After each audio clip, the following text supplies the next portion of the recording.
Je vous remercie vraiment d'être venus nombreux à cette conférence. Vous êtes presque aussi nombreux que l'an dernier. Alors, l'intitulé de cette conférence, c'est Records Management, principes et mise en œuvre d'un outil de la gouvernance. Et on va vous présenter les intervenants, Noureddine Lamiri et Dominique L'Hôpital. Donc, est-ce que, pour démarrer, on peut faire une petite étape de présentation avec Noureddine en premier? Oui. On va juste se présenter très rapidement. Bonjour à tous. Moi, je m'appelle Noureddine Lamiri, je travaille chez Everteam. Chez Everteam, j'ai deux activités. Je suis responsable de l'activité consulting et puis je suis aussi chef de produit. Donc, je travaille directement avec les équipes de développement autour de la conception des solutions proposées par notre société. Everteam, on est éditeur de solutions de gestion de contenu de manière générale et de records management en particulier. C'est une société qui existe depuis 25 ans, qui propose tout un ensemble de solutions, qui a de très nombreuses références en France et puis un peu partout dans le monde, soit implémentées par nos équipes, soit implémentées par nos partenaires. Et puis on est éditeur français. Voilà, je ne m'attarderai pas plus là-dessus. Si vous avez des questions, on pourra aborder ça plus tard à l'issue de cette conférence. Je vais laisser le micro à mon collègue. Et Dominique L'Hôpital. Bonjour à tous. Donc, Arxis Software est une société française également, filiale du groupe Infotel. Donc, Infotel a deux activités, SS2I d'une part et donc éditeur de logiciels d'autre part. Nous, en ce qui nous concerne, Arxis Software, je me bornerai mon propos à Arxis Software, on est focalisé sur des solutions de pérennisation, préservation, sur la conformité, sur la gestion du cycle de vie. Donc évidemment, nous rencontrons le record management. Nous sommes présents, société française, nous avons des références aussi à l'international, principalement en Europe quand même. Voilà, on va pouvoir démarrer notre petite conférence. Alors, ce texte est un peu long, je sais que dans les PowerPoint, il ne faut pas mettre de texte trop long, mais c'est, on va dire, un petit peu le sujet que nous a soumis Documation pour cette conférence. Je vais essayer de vous le lire rapidement, souvent évoqué mais rarement défini avec précision. La gouvernance de l'information semble souffrir d'une représentation conceptuelle. Alors, le Records Management désigne une approche pragmatique reposant sur la prise en compte de la valeur de l'information dès sa création, et ce, tout au long de son cycle de vie. En cela, le Records Management est l'une des clés pour la mise en place d'une politique de gouvernance entre efficacité organisationnelle, gestion du risque et valorisation de l'information. Alors, avec Dominique et Noureddine, on a planché un certain nombre d'heures, mais de courtes heures, pour répondre à cette question. Et donc, on vous présente, on va dire, chapitre par chapitre, un petit peu les éléments de réponse par rapport à cette problématique. Donc, voilà un petit peu les différents éléments du plan qu'on va suivre, en sachant que, bien évidemment, ça va être interactif. Et puis, à chaque étape, on fera un petit temps de questions-réponses avec la salle. Donc, dans un premier temps, on évoquera qu'est-ce que c'est que la gouvernance, comment elle se représente. Le deuxième élément, vous voyez, il était un petit peu dans le sujet, c'est la question du cycle de vie, qui est un élément central dans le Records Management. Et le troisième élément, c'est qu'est-ce que la mise en place d'une politique, pour quelle efficacité. On abordera aussi la gestion du risque, c'est un élément qui est important, notamment dans les outils et les produits que vous développez. Et puis on terminera sur les aspects de valorisation de l'information. Alors, la représentation de la gouvernance, je vais juste introduire et puis après, je donnerai la parole à chacun d'entre vous. On a essayé d'apporter des mots là-dessus, sur quelle est sa représentation, ce que peuvent apporter les normes et la réglementation, l'approche fonctionnelle, la vision des outils et puis les aspects liés à la valeur probatoire. Ce qu'on peut dire, c'est que c'est quoi la gouvernance, la gouvernance telle qu'on l'a décrit dans le Records Management, mais en gros, c'est définir, on va dire, les rôles et les responsabilités, un peu comme si quand on met en place une politique. Il y a un deuxième élément qui est de décrire systématiquement tous les processus qui permettent de décider, de créer des documents et puis après d'envisager de les passer dans un cycle de conservation et d'archivage et de sort final. Et puis, il y a aussi les éléments qui sont liés à la mesure et l'évaluation des systèmes qu'on met en place. Et enfin, on va dire qu'il y a toujours un aspect dans la gouvernance, notamment il est développé au travers de la normalisation, un aspect qualité, qui nécessite de mettre en place une revue et une amélioration continue. Alors, je ne sais pas qui veut prendre la suite. Est-ce que, par exemple, vous voulez qu'on fasse item par item, ou est-ce que vous avez des définitions vous-même liées à ces éléments-là? Peut-être Noureddine et Dominique ensuite. Oui, alors juste peut-être pour positionner aussi le sujet, en tout cas vu par moi-même, en tout cas, le regard qu'on porte sur ces différents points, aujourd'hui on le porte avec le regard de l'éditeur de logiciels. Donc effectivement, on ne va pas se positionner en tant que référent d'organisme de normalisation ou comme un client, mais toujours avec l'œil de l'éditeur qui essaye de voir concrètement quelles solutions il peut construire, proposer au marché pour essayer de répondre à ce type de problématique. C'était juste pour brosser un petit peu bien insister sur ce point-là quand même préalablement à nos interventions. La notion de gouvernance, effectivement, comment on essaie de la concrétiser, parce que c'est l'objet, comment Everteam, en tout cas dans sa vision, essaie de concrétiser tout ça. C'est déjà en essayant de comprendre finalement quels sont les outils que l'on aura besoin de proposer à nos clients pour être capable effectivement de répondre aux différentes problématiques évoquées autour de la définition de la gouvernance, au niveau des processus à suivre et à mettre en place, au niveau des responsabilités et des rôles, au niveau des mesures et des mécanismes qui permettraient d'évaluer, et puis autour de la qualité, c'est-à-dire effectivement d'avoir un processus vertueux d'amélioration du système qui serait périodique. Les moyens dont on dispose, déjà, c'est essayer d'identifier effectivement dans ce découpage-là quelles sont les fonctionnalités outils qui peuvent nous aider. Aujourd'hui, finalement, dans la logique d'un système de records management, l'idée c'est vraiment de revenir au plus tôt de la création du document, et finalement, vu de l'éditeur, le records management commence dès lors que le document a une consistance, c'est-à-dire que quelque part, tout le circuit intellectuel, théorique, organisationnel qui va conduire à la production d'un document, à la limite, ce processus de circulation qui est indépendant des outils, il est assez peu visible vu de l'outil. Vous voyez. Par contre, effectivement, notre rôle commence dès lors que l'initialisation de la création d'un document se fait. Et donc, aujourd'hui, effectivement, on pourrait se dire, quelqu'un qui est complètement, je dirais, novice sur la thématique du records management pourrait se dire, effectivement, en fait, le records management commence aujourd'hui, quand vous produisez un document, commence dans une GED. Vous créez un document, ce document, il est créé, c'est un document vivant, vous pouvez réintervenir dessus, vous pouvez le mettre à jour. Puis à un moment, ce document va être validé, et puis il sera dans cette GED et consulté et visualisé, etc. Donc quand on est dans ce type d'environnement, effectivement, il faut réussir à imaginer et à retranscrire ce qu'aujourd'hui propose tout le corpus normatif et le marché en termes d'attente autour du records management, de le traduire en points concrets et en fonctionnalités complémentaires qui permettraient de passer d'une GED classique, poreuse, assez peu sécurisée, qui ne permet pas, dans son format natif, de définir une véritable politique de gouvernance des documents d'activité, à un système informatique qui, lui, couvrirait le même périmètre documentaire à des moments qui seraient parfaitement identiques, mais en offrant finalement toutes les fonctionnalités qui aujourd'hui n'existeraient pas dans une GED. Alors on va le développer probablement dans les points suivants, mais aujourd'hui c'est dans cet esprit-là, effectivement, que l'on se positionne. Dominique Bon, je suis d'accord avec ce qui vient d'être dit, donc je n'ai rien à rajouter par rapport à ça. Je vais peut-être essayer de suivre un peu plus le slide. Ce qu'apportent les normes et la réglementation, c'est effectivement un sujet qui intervient toujours dans les projets.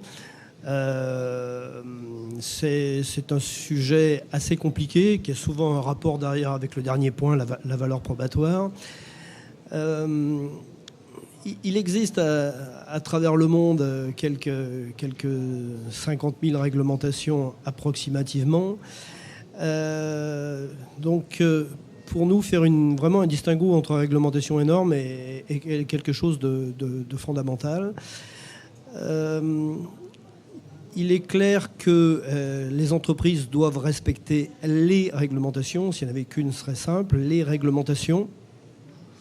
Et pour cela, des normes servent quelquefois dans le respect de ces réglementations, ou pas d'ailleurs. On peut citer comme un exemple simplement, si vous mettez en place un système de RM pour faire, je ne sais pas quel exemple, de la conformité à des règles fiscales, par exemple, il est clair que il n'existe pas de norme qui va vous éviter de prendre une amende du fisc. Donc il faut distinguer normes et réglementations dans ce sens-là. Des normes, bien sûr, je ne suis pas en train de vous dire qu'il faut pas les suivre, bien au contraire. Nous, en ce qui nous concerne, nous en respectons dans le produit à peu près 600, donc c'est compliqué également. Les normes peuvent servir à la valeur probatoire, peuvent servir tout autant, et on en parle moins, à des problématiques autour de la pérennité, qui est quand même très important dans un système de record management, dans l'interopérabilité des briques techniques, parce que les systèmes de record management sont rarement constitués d'une brique unique, donc il y a de multiples briques entre lesquelles il va falloir assurer une interopérabilité et l'indépendance des briques, le remplacement des briques individuelles.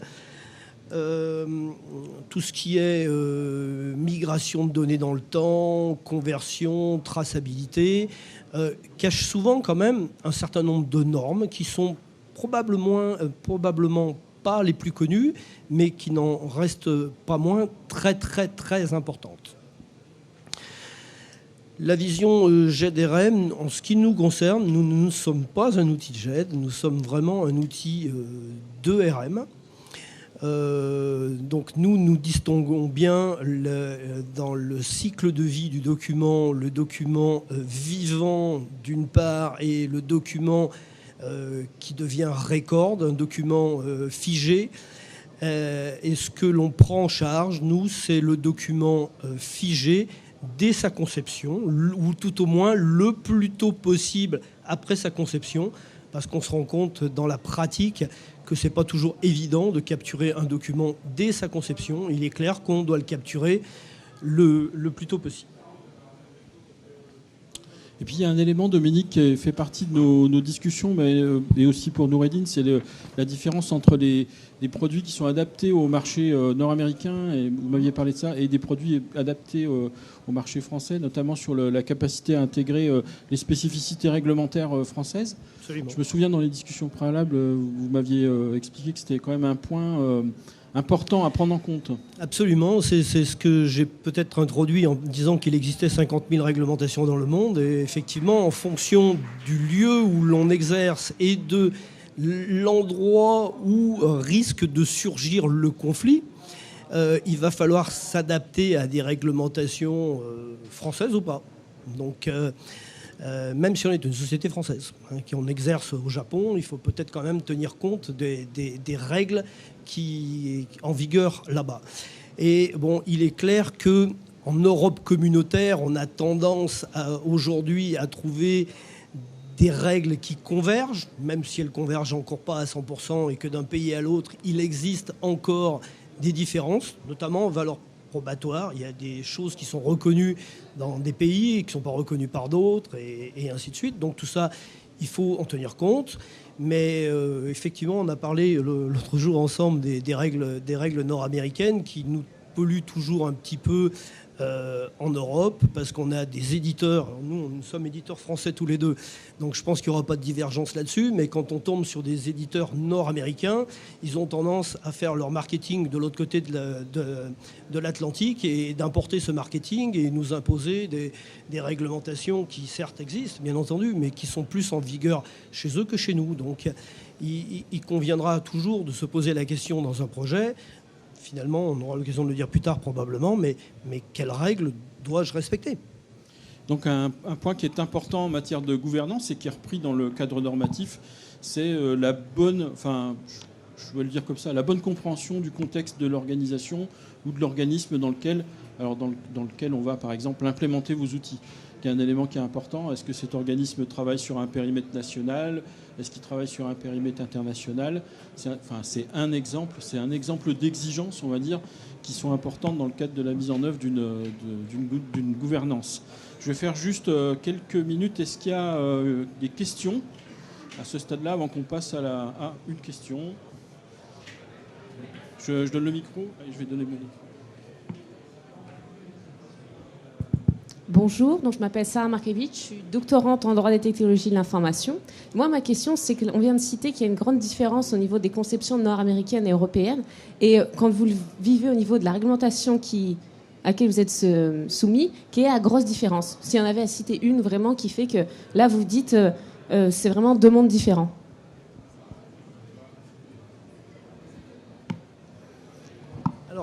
Ne nous trompons pas, j'ai parlé de différence, non pas en record management, hein, je pense, qu'on soit bien d'accord. Hein. J'ai parlé en différence, surtout dans les réglementations, hein, qu'on soit bien d'accord. Oui, des réglementations, des différences importantes. On trouve chez les éditeurs américains une certaine tendance à utiliser encore aujourd'hui, notamment au niveau de l'intégrité, par exemple, à faire gérer l'intégrité par le stockage, tout simplement. Par exemple, c'est une différence. Alors, il en existe certainement plein, hein, mais en voilà une.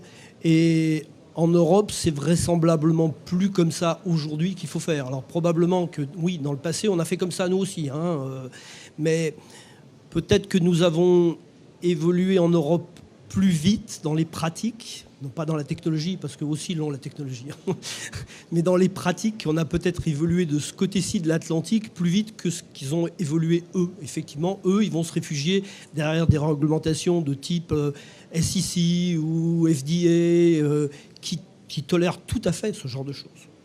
Alors qu'en France, à vouloir faire de la valeur probante uniquement sur l'intégrité du stockage, il y en a encore qui le font, hein, mais on risque rapidement de tomber sur des points durs et on s'expose à des risques juridiques sensibles. Bon. Noureddin, vous voulez dire... Oui, juste en complément, parce que c'est un sujet qui est intéressant. Moi, ce que je note aussi comme différence, c'est que c'est presque culturel, en fait, finalement, hein, et c'est ça qu'on mesure. C'est-à-dire que moi, je constate que en France, moi j'interviens beaucoup en France, mais on intervient aussi en Europe, on remet en cause les outils. On regarde comment fonctionne l'outil, on veut comprendre comment fonctionne l'outil. Et on exige que l'outil change et s'adapte au niveau d'exigence que l'entreprise a si on l'exige. Alors que souvent, sur les clients nord-américains, et on constate le même comportement au Moyen-Orient, le système fonctionne comme ça, on rentre dans le système. Et s'il fonctionne comme ça, c'est qu'il fonctionne comme ça pour tous les autres clients. Et si l'éditeur l'a fait comme ça, c'est pas pour rien, c'est que probablement la manière dont on l'a imaginé correspond pas forcément à la manière dont il faudrait faire. Vous voyez, moi j'ai eu des cas où des clients qui voulaient être conformes au règlement général d'autorité des marchés financiers ont vérifié sur le support de stockage quel était le format de date qui était généré par le support de stockage, qui n'était pas un format ISO 8601, qu'on exigé au niveau du produit qui était nord-américain, à ce que le format de date change. Voilà. Donc ça, à mon avis, personne aux États-Unis ne l'avait demandé, et il a fallu que ça vienne de France. Donc ça, c'est déjà un point majeur. Un deuxième point qui aussi est intéressant, c'est la différence qu'il y a effectivement entre sur la manière dont on perçoit un système qui est conforme. La notion de conformité. Souvent, dans les projets nord-américains, en tout cas sociétés internationales parfois, il y a cette idée que si jamais le logiciel répond aux exigences qui sont définies dans une norme métier, SOX, FDA, enfin, etc., ça convient. C'est souvent des exigences qui sont très fonctionnelles, très organisationnelles, très documentaires. qui sont liées aux responsabilités, mais qui ne sont pas forcément liées à la robustesse de l'outil. En France, enfin en tout cas en Europe, on va vérifier la robustesse de l'outil. On ne va pas se contenter uniquement d'une surcouche organisationnelle ou pratique. On ne va pas regarder le sommet de l'iceberg et se dire finalement tout a l'air de bien se passer. On va regarder en dessous comment ça se passe.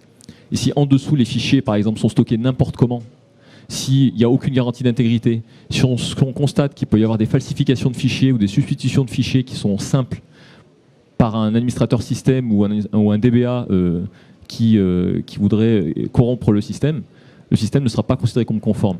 Et ça rejoint le dernier point que je voulais citer, c'est qu'en France, finalement, sur tous les aspects liés à l'intégrité des systèmes, les systèmes de gestion de l'information, on est relativement en avance. Je citerai pour exemple la norme LZ 42013, qui est devenue la norme ISO 14641. Voilà, c'est venu de la France.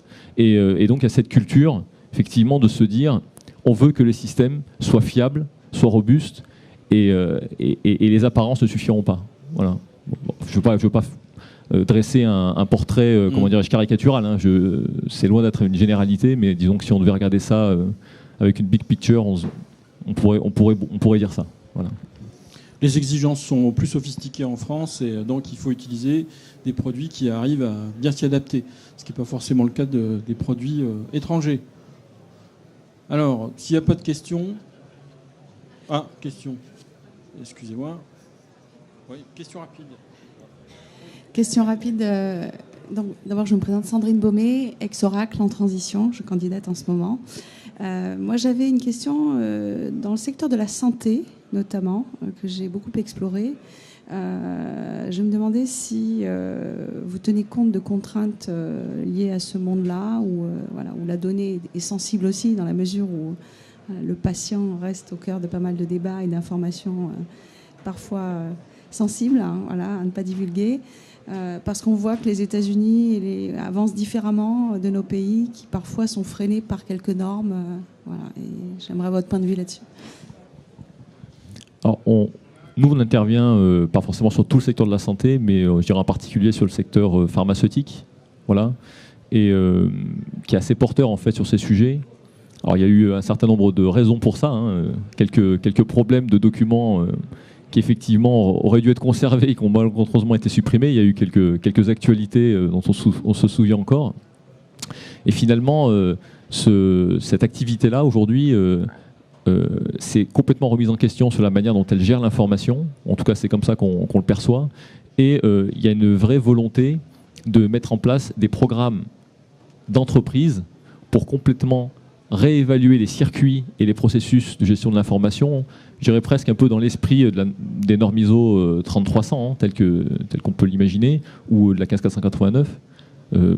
Et donc, nous, derrière, effectivement, on se retrouve dans des dispositifs où il y a une véritable révolution qui se fait, aussi bien organisationnelle au niveau des postes, parce que le poste de Records Manager n'existe pas vraiment, souvent dans les structures dans lesquelles on a pu aller, je ne veux pas généraliser non plus, ou que ce soit également sur la manière dont les flux informationnels circulent et sont qualifiés. Vous voyez, auparavant, nous, ce qu'on a constaté, c'est que souvent, il y a des activités qui sont des îlots de contenu qui gèrent cette information pour eux. Par exemple, il va y avoir des évaluations de molécules qui vont faire d'énormes mesures sur des quantités de data qui sont considérables. Ces data-là ne vont pas du tout être conservés et on va conserver que le résultat.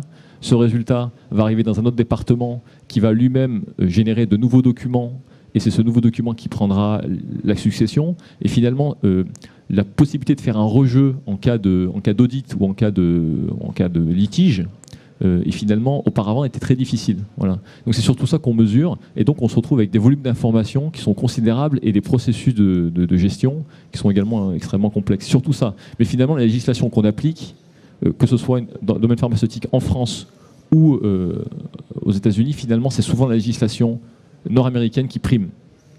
Voilà, c'est ce qu'on mesure. Ok, je passe vite à la diapo suivante. Il nous reste 20 minutes sur le cycle de vie. Donc c'est l'étape suivante. Donc du coup, ce qui est un élément important dans la gouvernance, c'est la capacité à décrire, à définir ou à faire des représentations du cycle de vie, parce que souvent le cycle de vie n'est parfois qu'une représentation.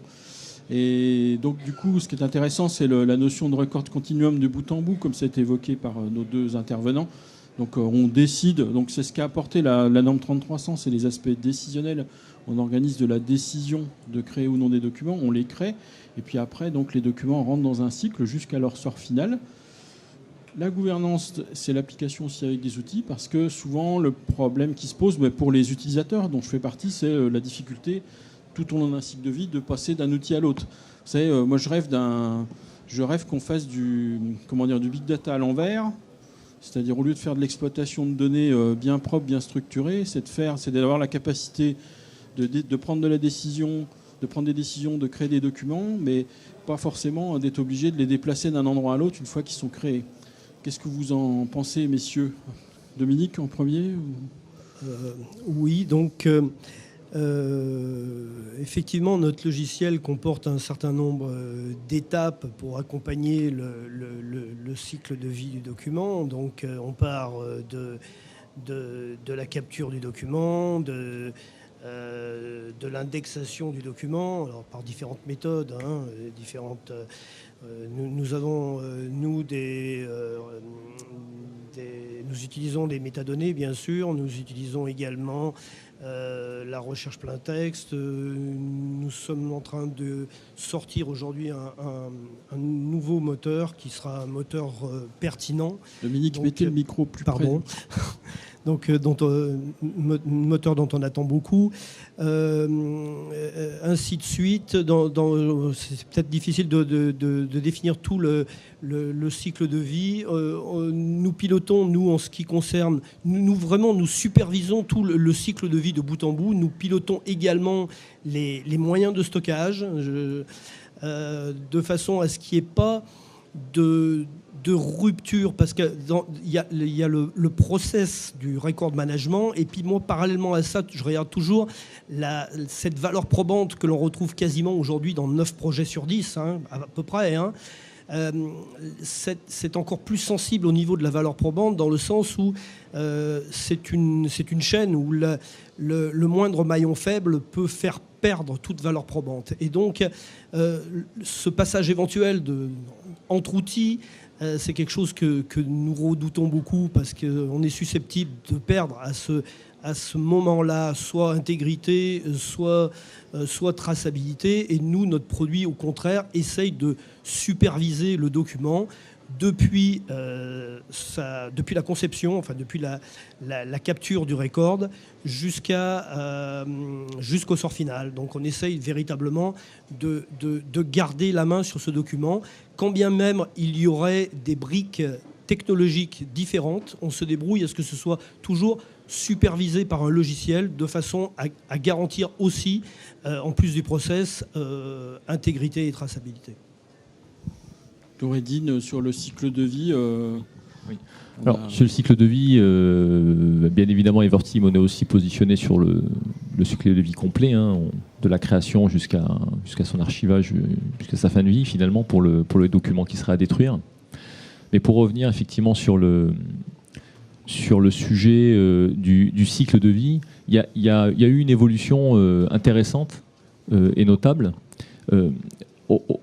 C'est le passage finalement des 3 âges des archives, pour le dire comme ça, à la notion de document d'activité, qui finalement permet de définir effectivement le document que l'on utilise dans le cadre de ses activités courantes et opérationnelles, de le définir finalement comme un document d'activité. C'est une notion qui est intéressante et qui permet de faire une rupture claire finalement entre un document que l'on utilise et un document que l'on archive, que ce soit une archive finalement qui sera détruite un jour, ou que ce soit une archive que l'on conserve définitivement. Limite, peu importe, effectivement, je trouve que c'est clair.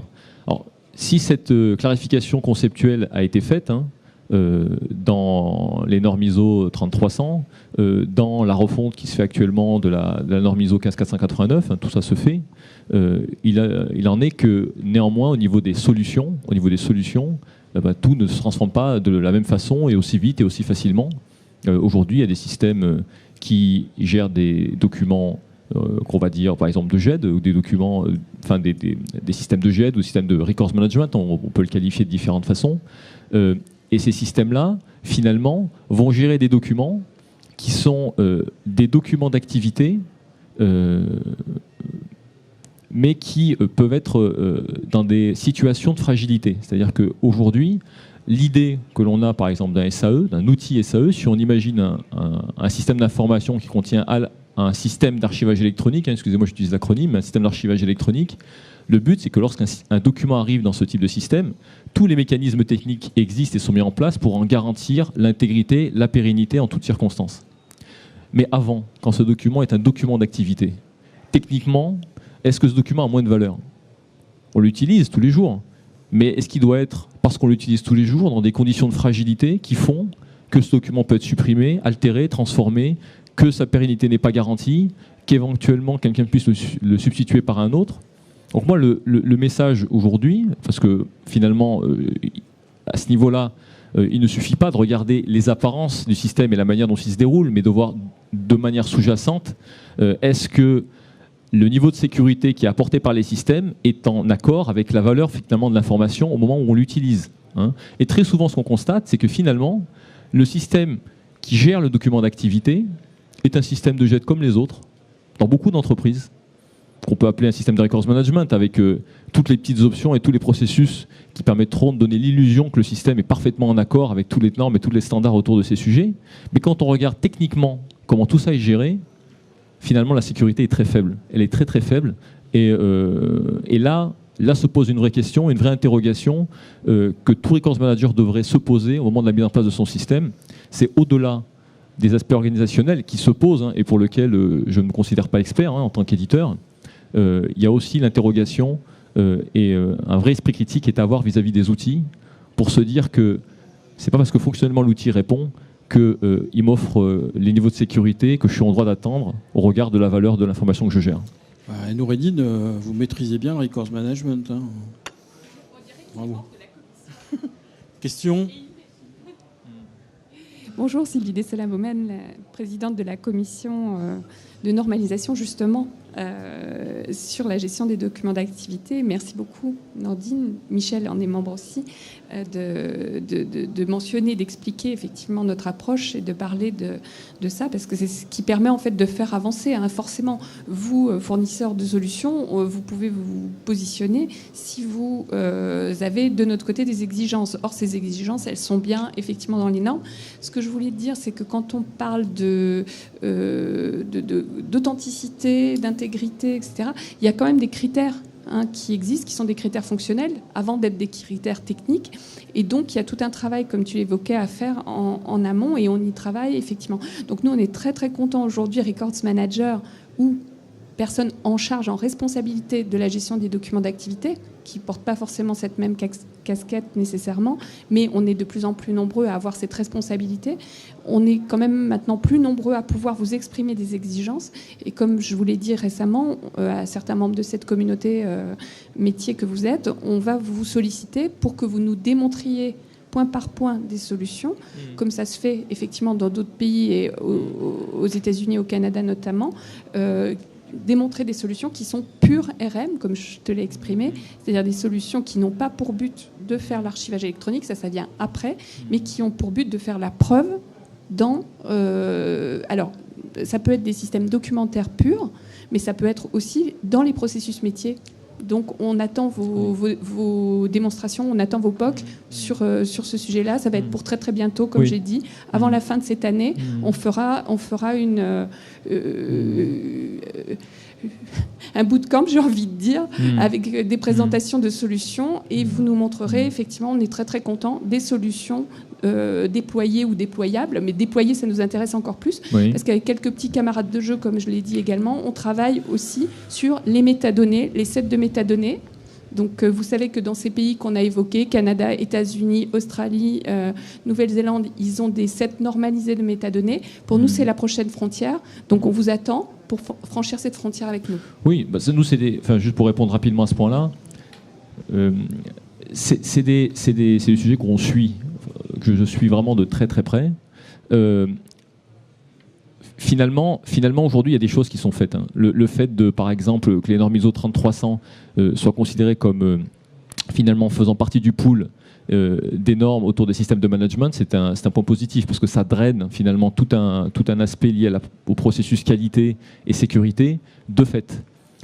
Mais l'espérance que j'ai, l'espérance on peut le dire comme ça, mais si j'avais une demande à faire, c'est dans le cadre de la réflexion autour de la réforme de la norme ISO 15489, donc elle est en phase commentaire, j'interviens dessus, enfin voilà, qui est que ce soit un point d'ancrage, et que finalement un jeu de Lego qui concerne des normes qui se rapportent toutes aux mêmes besoins, aux mêmes utilisateurs, aux mêmes outils, qu'il n'y ait pas en quelque sorte des réflexions où on a parfois l'impression que chacun dit qu'il a raison au niveau des réflexions de normalisation, mais que cette 15489 soit vraiment un point d'ancrage qui fasse le lien par des références explicites.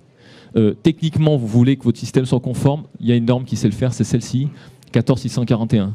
Vous voulez, au niveau processus, des choses qui soient correctes, mieux prendre de décisions, il y a le pool des normes ISO 3300, etc., et qu'on ait finalement un tableau qui soit brossé et qui fasse un lien clair et qui permet de naviguer finalement dans le contexte normatif autour de la gestion des documents à conserver dans une entreprise, sans qu'on ait à évaluer, à pondérer, à défendre ce qu'on fait parfois nous en tant qu'éditeur, pour expliquer à un client qu'il faudrait mieux utiliser cette norme plutôt que celle-là, mieux cette spécification plutôt que cette réglementation, parce que ce travail amont n'a pas été fait. Oui. 30 secondes. Si ce travail de pondération, on l'a fait, justement, la seule chose, c'est que, enfin, en particulier versus la 14641, donc pour nous, c'est clairement oui. Hein, la seule chose, c'est que la 14641, c'est une norme de spécification technique, et que nous, comme je l'ai évoqué, nous, on est sur des exigences fonctionnelles. Donc, il faut bien qu'à un moment donné, on nous donne à tester. Et c'est pour ça qu'on vous invite à faire ces allers-retours entre nous, ces démonstrations. Et ces preuves par je vous l'ai demandé, montrez-nous vos sets de métadonnées. On vous dira s'ils répondent à nos exigences fonctionnelles. On a des experts qui savent très très bien faire ça, comme ma chère voisine et Michel. Donc on a besoin d'avoir du retour de votre part, des trucs à tester, pour vous donner une orientation, vous confirmer. Je dis juste, c'est très juste ce que tu as dit au sujet de l'interopérabilité des normes. On pensait avoir avancé avec les 30 300 et les 27 000, etc. Malheureusement, dans la dernière version des 9001 qu'on a relu et sur lesquels on s'est prononcé cet été, il y a un point très positif, c'est que le mot enregistrement est enfin remplacé par le mot information, qui nous parle déjà plus à nous, communauté métier. Il y a un bémol, c'est qu'ils n'ont encore une fois pas renvoyé ni sur la 15489 ni sur les 30 300. Donc de ce point de vue-là, on a encore un gros travail de lobbying à faire. Bon, un petit chapitre très très technique sur les normes. On va... Ça aurait été très intéressant à commenter, mais c'est... Et donc on va passer à la slide suivante sans transition, la mise en place d'une politique qui est un élément constitutif des gouvernances. C'est un élément qui est important parce que pas de leadership, pas de politique, pas de gouvernance. Et on avait même rajouté pas de système et pas d'outils en conséquence. Et puis un autre élément qui était important, c'était les aspects travaux en amont. Alors effectivement, ces nouvelles normes 3300, elles permettent de structurer la façon dont la gouvernance peut être organisée, de façon à prendre les décisions appropriées pour décider quel type de document on crée, à quel moment et en fonction de quelle étape dans les différents processus. Et puis, un autre élément sur les comités de gouvernance et l'organisation. Et je me souviens, dans les discussions qu'on a eues ensemble, vous m'aviez expliqué, aussi bien Dominique que Noureddine, que c'était quand même parfois un point faible chez les clients chez qui vous arriviez, qui était qu'il y avait quand même des difficultés à trouver qui était leader, est-ce qu'il y avait une gouvernance qui existait, est-ce qu'il y avait un pilotage. Et c'est même des choses qu'on retrouve dans les enquêtes internationales, hein, il n'y a pas qu'en France. Je peux vous passer la parole sur ce point-là. Peut-être Dominique ? Bon, effectivement, les entreprises ne se ressemblent pas toutes. Et des entreprises où on a des gens on a des record managers avec des gens qui sont très pointus. Et puis on en a d'autres où on trouve soit moins de personnel formé, des gens qui ont peut-être pas suffisamment réfléchi à l'implémentation de ce genre d'outils dans l'entreprise. Donc il existe vraiment des cas très très variables. à ce niveau-là. Donc, je ne sais pas ce que je dois dire de plus. Il est clair que nous, en ce qui nous concerne, on a un outil où de multiples politiques peuvent être définies. Il y en a quasiment une infinité, parce qu'on se rend compte sur le terrain, dans les cas concrets, que certaines entreprises ont une volonté importante de déployer énormément de politiques, et il faut que l'outil soit souple pour le faire. Et puis, il y a d'autres cas où ce travail n'a pas suffisamment été fait. Il y a des cas malheureux aussi, où ce travail n'ayant pas été fait, l'outil n'est pas forcément déployé d'une façon adéquate. Mais là, nous, en tant qu'éditeurs de logiciel, ça peut être un point qui nous dépasse, parce qu'on n'a pas... on propose un outil, et en ce qui nous concerne, nous, on n'accompagne pas le client sur... on n'apporte pas de prestation de conseil sur la méthodologie, mais plus sur la mise en œuvre de l'outil. Oui, Noureddine. Oui, oui, rapidement. C'était juste pour compléter. Moi, j'insisterais peut-être juste sur un point. Le fait que quand on met en place un système en fait, de records management, il y a des carences pour l'entreprise qui sont évidentes et d'autres qui ne le sont pas. Hein, et finalement, quand une entreprise n'a pas de référentiel de conservation, c'est plutôt quelque chose d'évident. Donc elle a tendance à se dire « Ah, je n'ai pas de référentiel de conservation, je ne sais pas combien de temps mes documents sont à conserver, enfin ça je ne l'ai pas défini, donc je vais me faire accompagner pour définir ça, et je sais que je ne pourrai pas faire de projet tant que je n'ai pas ça. » Donc il y a des choses évidentes comme ça que l'entreprise spontanément en général fait et prépare avant le déploiement d'un outil. Et il y a d'autres choses que l'entreprise n'évalue pas. Et typiquement, l'organisation en fait partie. J'imagine souvent que l'organisation en place est satisfaisante et tout à fait suffisante. Et très souvent, dans les projets qu'on a eu à mener, les changements d'organisation se sont passés à la fin, se sont passés après. On s'est rendu compte que finalement, le Records Manager qu'on avait nommé et qui était rattaché à la DSI, finalement, ça n'avait aucun sens. Il fallait mieux la rattacher au département juridique, parce qu'on s'est rendu compte pendant le projet qu'on avait besoin de plein d'informations juridiques pour gérer le projet, et que dans la constitution de la documentation d'exploitation et de mise à jour et d'administration du système, on s'est rendu compte qu'il était plus cohérent et plus logique de rattacher cette activité à ce type d'entité. Donc c'est peut-être juste une alerte de dire qu'effectivement il faut être capable de se remettre en question, et pas forcément sur des items qui sont rattachés à du fond documentaire, mais de remonter même jusqu'à sa propre fonction et à sa place dans l'organisation. On va passer. Est-ce qu'il y a des questions sur ces aspects-là, le leadership? Oui, monsieur, très, très rapide les questions. Oui, bonjour, Michel Guélin, Soprasteria. Je voudrais simplement dire, en complément de la gouvernance, et tout à l'heure on vous parlait des nécessités d'intégrité des documents et l'expression de besoins métiers. Il y a une approche sécurité à avoir. De toute façon, ce système documentaire entre dans le système d'information, et que ce soit dans d'autres normes et bonnes pratiques comme le COBIT, il est expliqué qu'il faut qu'il y ait des possesseurs de l'information, des data owners, et qui expriment les besoins de disponibilité, intégrité, confidentialité, traçabilité. C'est pas quelque chose de nouveau. Mais c'est vrai que dans les outils de gestion documentaire, on a l'impression que ça ne fait pas partie du système d'information. Or, ça possède, ça manipule des informations qui peuvent être critiques pour l'entreprise à ce titre. Effectivement, c'est des concepts qui sont pas nouveaux. On a l'impression des fois d'enfoncer des portes ouvertes, et puis on est aussi un peu déconcerté quelquefois de découvrir ce que l'on découvre. Donc c'est pas aussi banal que ça, aussi que ça pourrait en avoir l'air. Pour les approches intégrité, traçabilité et autres, c'est même assez étrange la façon dont c'est abordé dans les entreprises. Au niveau sécurité, oui, c'est vrai qu'on a parlé de beaucoup de normes. Si, l'ISO 27000 a été prononcé tout à l'heure, peut-être un peu par accident même. Il y a des pays, notamment en Europe du Nord, plus que dans nos pays latins, où véritablement tout ce qui est sécurité et norme 27000 est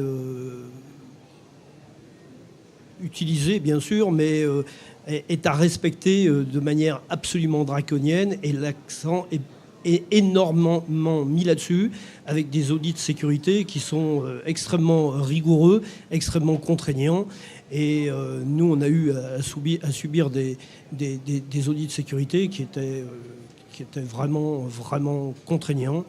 Et on rencontre toujours des failles de sécurité si on va chercher suffisamment loin, c'est certain.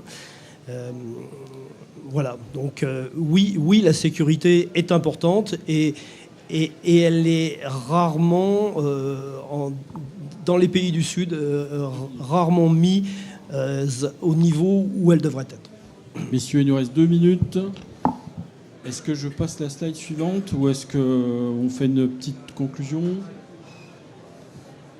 Hop, gestion du risque. On a parlé un peu de la gestion du risque et de la valorisation. Est-ce qu'on peut, puisqu'il ne nous reste plus que 2 minutes, on peut faire une conclusion rapide ? Moi, je peux juste introduire une petite conclusion sur les aspects d'interopérabilité. On a parlé de grands thèmes de travail. Effectivement, la gouvernance, c'est aussi la capacité à rendre interopérable la façon dont on met en place son système avec la sécurité. Chez Orange, on est particulièrement avancé dans ce domaine-là parce que notre direction du risque est très, très ISO 27000 et beaucoup de questions liées à la réversibilité, par exemple, sont gérées avec eux, notamment au travers de l'analyse du cycle de vie. Et donc c'est un moyen de travailler ensemble et de rendre interopérables des systèmes qui sont gouvernés par des normes dites de management de système. Mais peut-être qu'on peut aussi faire... Je vous laisserai peut-être essayer d'apporter des éléments de conclusion sur la gouvernance par rapport à, on va dire, non pas forcément systématiquement les aspects de valorisation, mais si vous aviez un dernier message à donner, on va dire, à la salle, avant de laisser la place aux autres. Je ne sais pas, Dominique ou Noureddine... On a balayé. Oui. Alors, si on devait finir sur un message d'optimisme, en tout cas sur un peut-être une orientation qu'il faudrait essayer d'avoir dans la manière dont on gère son information, c'est que très souvent dans les entreprises, l'information est. Nous on voit sur les projets qui sont créés, lancés, il faut un déclencheur de budget, effectivement. Alors les déclencheurs qu'on rencontre souvent, c'est la rationalisation des coûts, un système d'information qui se réforme, qui se réurbanise. Alors il y a des systèmes qui meurent, on récupère les données, on économise des coûts de maintenance et finalement le nouveau produit qu'on achète permet d'économiser plus d'argent que les systèmes existants qui étaient statiques. On dit que c'est pas très ambitieux, c'est tout à fait louable, mais pas très ambitieux forcément d'un point de vue métier. L'autre angle, c'est la gestion du risque, c'est de se dire effectivement quel est le risque d'indisponibilité d'une information, qu'est-ce que ça pourrait me coûter demain de ne pas avoir la bonne information au bon moment. Et ça effectivement, c'est aussi tout à fait louable et ça peut être un vecteur, mais moi qui interviens beaucoup sur le domaine de la gestion de l'information, ça m'a toujours un petit peu dérangé, quelque part, que notre marché évolue et avance finalement par la peur de ne pas avoir le bon document au bon moment. Et moi, j'aurais plutôt tendance à essayer de pousser aussi l'idée que l'information pour l'entreprise, c'est un vrai capital, c'est quelque chose qui a une vraie valeur. C'est une information qui peut dégager des opportunités, c'est une donnée qu'on peut essayer de comprendre, qui peut nous aider à prendre des décisions. Au niveau d'Everteam, on a essayé de développer des composants d'analyse de données, de traitement sémantique de l'information, qui permettent justement d'avoir quelque part, de redécouvrir son corpus informationnel pour essayer d'en dégager de la valeur. Et donc, ouais, je vois voilà, donc de ne pas voir ça que par le risque, mais aussi d'y voir l'opportunité et les apports, essayer de pousser ça au niveau de la direction générale pour prêcher la bonne parole. Voilà. Dominique, 15 secondes et demie. Oui. Donc le risque est quand même malgré tout, même s'il ne faut pas effectivement se focaliser sur le risque, c'est quand même une des raisons majeures quand on crée un tel système. Derrière, il y a souvent l'idée de faire valoir ses droits pour une entreprise. Donc faire valoir ses droits, c'est quand même corrélé à un risque juridique, qu'on le veuille ou qu'on ne le veuille pas. Et ce risque juridique, pour moi, malgré tout, est quand même pas suffisamment pris en compte aujourd'hui dans les systèmes tels que je les vois déployés. Premièrement, que dire d'autre ? Deuxièmement, la réduction des coûts, peut-être. La réduction des coûts est effectivement un point important. Et on peut aussi, quelquefois, en réformant les process, en choisissant les bons outils, arriver à faire des réductions de coûts sur des postes où on ne les attend pas forcément, comme le stockage, par exemple. Nous, un de nos clients a réduit son budget stockage d'un facteur 15, tout simplement, en travaillant mieux, tout simplement en adoptant ce genre d'outils. Et ça, c'est quand même appréciable en cours de projet de découvrir des économies là où on ne les attendait pas forcément. Bien, messieurs Dominique et Noureddine, un grand merci. Mesdames, messieurs, merci d'être restés jusqu'au bout. En souhaitant que ça aurait été éclairant pour vous. Voilà.